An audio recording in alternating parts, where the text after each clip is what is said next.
انہ لا يحب المستکبرین،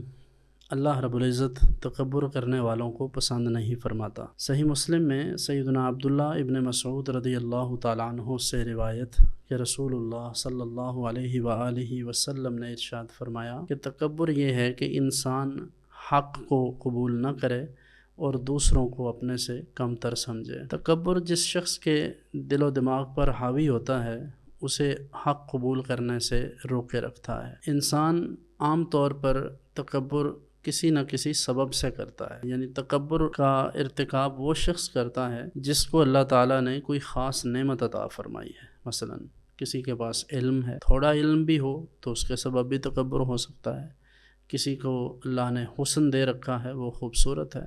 اس سبب سے بھی ہو سکتا ہے۔ کسی کو اعلیٰ نسب کی وجہ سے بھی تکبر لاحق ہو سکتا ہے۔ کسی کو کسی اچھے سیاسی یا دنیاوی یا دینی کسی بھی عہدے کے سبب اس میں تکبر آ سکتا ہے۔ تو تکبر کے متعدد اسباب ہو سکتے ہیں، لیکن ضروری یہ ہے کہ انسان جس حیثیت میں، جس کیپیسٹی میں بھی ہو، وہ تکبر سے بچے، کیونکہ اللہ رب العزت اسے پسند نہیں فرماتا۔ اور حدیث میں آتا ہے نبی کریم صلی اللہ علیہ وسلم نے ارشاد فرمایا کہ جو دنیا میں تکبر کرنے والے لوگ تھے، کل قیامت کے دن اللہ تعالیٰ انہیں چونٹیوں کی مثل اٹھائے گا، یعنی چونٹیوں کی سی ان کی شکلیں ہو جائیں گی، چونٹیوں کا سا وجود ہو جائے گا، تو مخلوق خدا انہیں روند ڈالے گی۔ یعنی اللہ رب العزت نے اس چیز کو پسند نہیں فرمایا کہ کوئی شخص تکبر کرے اور اپنے آپ کو بڑا سمجھے، کیونکہ بڑا ہونے کا حق صرف اللہ کا ہے، باقی سب مخلوقات ہیں، اور اللہ نے جنہیں مقام، مرتبہ اور قوت عطا فرمائی ہے وہ بھی اللہ کی مہربانی سے، اس کے فضل سے ہے۔ اس لیے اللہ رب العزت کی مخلوق کے ساتھ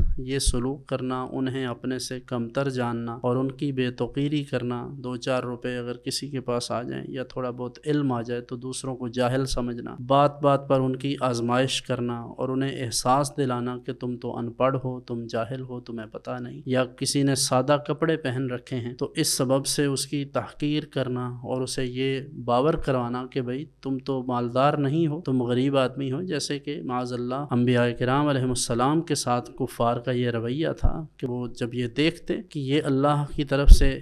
نبوت کا اعلان کر رہے ہیں اور یہ اللہ کے نمائندے ہیں، اس کے پیغامبر ہیں، تو اس صورتحال میں وہ کہتے تھے کہ اگر اللہ نے نبوت دینی تھی تو تم جیسے غرباء کو ہی کیوں دی؟ تو معاذ اللہ اس طرح کی چیزیں بھی لوگ، تکبر کے سبب قبول حق سے انسان دور رہتا ہے، کبھی اللہ رب العزت کی الوہیت سے دور رہتا ہے اس کو ماننے سے، اور کبھی ایمان بالرسالت سے وہ محروم رہ جاتا ہے، اور کبھی عام جو معاشرتی تعلقات ہیں ان سے دوری اختیار کر لیتا ہے، اور یہ صرف ان تعلقات سے دوری نہیں ہوتی بلکہ یہ اللہ کی رحمت سے دوری ہوتی ہے۔ پھر ایک اس کی انا کا مسئلہ بن جاتا ہے، جب کوئی شخص اسے نصیحت کرتا ہے تو متکبر شخص نصیحت بھی قبول نہیں کرتا، کیونکہ اسے اس میں بھی اپنی توہین محسوس ہوتی ہے۔ تو اللہ رب العزت کی بارگاہ میں دعا ہے کہ اللہ ہمیں تمام باطنی آلائشوں سے محفوظ رکھے، اور خاص طور پر حسد اور تکبر سے اللہ تعالی ہمیں بچا کے رکھے۔